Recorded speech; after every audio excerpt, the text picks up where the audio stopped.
You are a Duchess now. It is only right you be treated as such and get to enjoy the finer things in life. Edgar was hands-on in the selection of all the gifts, and it is a shame he had to leave before seeing your reaction, but he should be back soon. Alfred looked at the clock to confirm this. There was no way Edgar would spend more than an hour with the Baroness and her daughter. Alessandra glanced at the stack of supplies that could let her paint for the rest of her life. It wasn't like she painted every second of the day to need this many art supplies. She specifically told Edgar she was not as good as the people who created the paintings he already had. Yet, he went out and bought all of this for her to still do it. Instead of being completely happy about the gifts, she felt a slight pain in her chest just looking at them. And in the end, it made her angry with herself. She no longer wanted to think about her father.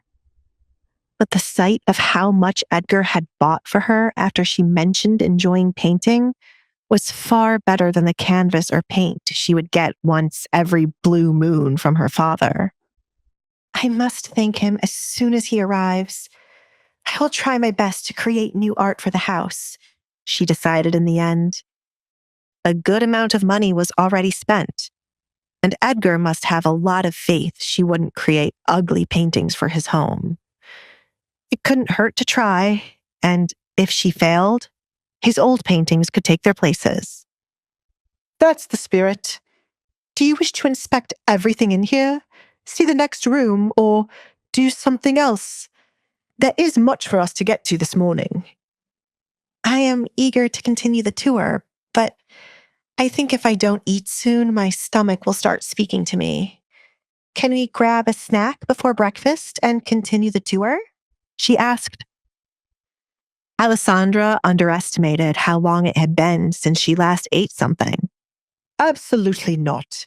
I will have the table set right away for breakfast so you can eat something properly before we cover the rest of the property. Please give me a moment. Alfred excused himself from the room to find someone to get breakfast started faster.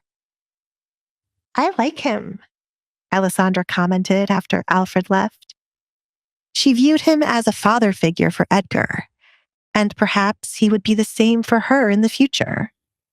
I still need to think of a good gift for Edgar. Maybe a portrait of himself? No, he might have a lot of those already, I think. You are not allowed to be in here. Looking at the door, Alessandra found Jennifer standing there with her arms folded. It would be odd if I could not be here, considering the room is filled with gifts for me. It is as odd as you speaking to me as you please. I was only trying to save you from getting in trouble. Edgar, Duke.